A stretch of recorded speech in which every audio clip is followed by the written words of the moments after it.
Quand un influenceur suivi par 2 millions, plus de 2 millions d'abonnés fait irruption au milieu des arènes de Nîmes pour mener une action anti-corrida avant d'être expulsé Manu Militari par les agents de sécurité. Jérém Star est notre invité ce matin. Bonjour. Bonjour. Vous venez tout juste de sortir de garde à vue alors qu'on voit cette vidéo qui a eu, j'imagine, l'effet escompté, celui d'un fort retentissement médiatique. Est-ce que le message que vous vouliez passer valait bien ces 48 heures de garde à vue? Ah oui, c'est sûr, aussi éprouvante qui a été ces 48 heures de garde à vue, elles ne sont de toute façon rien par rapport à ce que subissent les taureaux encore en France pour des corridas. C'est vrai que ça a fait énormément de bruit, je ne m'attendais absolument pas à ces répercussions-là. C'était l'effet voulu aussi, c'était de faire parler de la corrida. C'est toujours l'effet voulu, évidemment. Quand je fais des actions comme ça de militantisme pour la protection animale avec l'association PETA, on espère évidemment que ça fasse parler, sans pour autant faire n'importe quoi, parce que ce sont toujours des actions non violentes. La seule violence finalement à laquelle j'ai été confronté, c'est celle de la sécurité qui m'a traîné dans le sang des taureaux dans l'arène par terre. C'est vrai que tout ça, c'est assez lunaire finalement. Justement, vous dénoncez une interpellation et une garde à vue disproportionnée par rapport à un justiciable classique, on va dire. C'est sûr que quand on voit des OQTF multirécidivistes en liberté qui font même pas 1 heure de garde à vue ou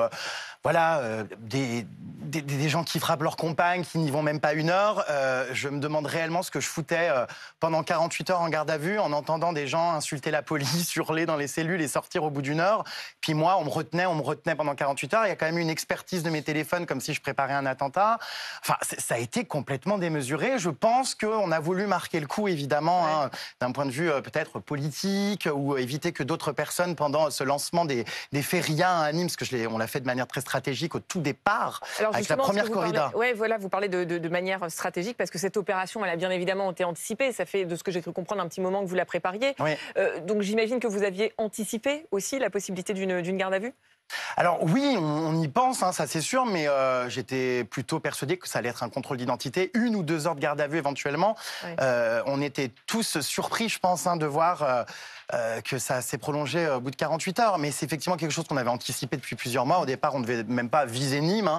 Ça devait être éventuellement à Bayonne ou à n'importe quelle corrida finalement, puisque le but était vraiment de dire stop à ce massacre et à cette torture. Mais ce qui est quand même très révélateur, c'est de se dire que de nos jours, la maltraitance animale, c'est une tradition. En revanche, la compassion que j'ai eue pour les animaux semble être un délit, puisque je suis renvoyé devant le tribunal. C'est quand même ça le plus fou, je pense. Il y a une audition qui aura lieu, c'est en avril, c'est ça? Au mois d'avril, ça a été très rapide, la date est déjà fixée. Les promoteurs de la corrida disent que c'est un art ancestral, que c'est une culture, que c'est un folklore. Moi, je m'interroge un tout petit peu, je ne remets pas en cause votre engagement auprès de la cause animale, mais je me demande quelle cause vous servez. Est-ce que vous avez l'impression que cette action sert davantage la cause anti-corrida ou la cause de Jérém Star, pour faire parler aussi de vous, peut-être sur les réseaux sociaux? Il y a des gens qui vous suivent, encore ce matin, j'imagine que cette séquence sera mise en ligne ensuite. L'idée, c'est quoi? C'est vraiment de militer ou de faire parler de vous? Non, c'est de militer, évidemment. Et je pense que l'association PETA est ravie, effectivement, que je sois ce personnage autant suivi sur les réseaux. Mais mon engagement, évidemment, est très sincère. Et puis, si ça fait du buzz, tant mieux. Mais je ne suis pas à un stade non, je m'en fous complètement de faire le buzz. Vraiment, le message est sincère. Et c'est marrant parce qu'à chaque fois, c'est remis en doute. Quand les influenceurs font de la merde et vendent des produits d'arnaque, on leur tape dessus. Mais quand ils font quelque chose, et c'est mon cas, à bon escient, et que j'utilise ma notoriété pour des vrais messages, on trouve encore quelque chose à redire.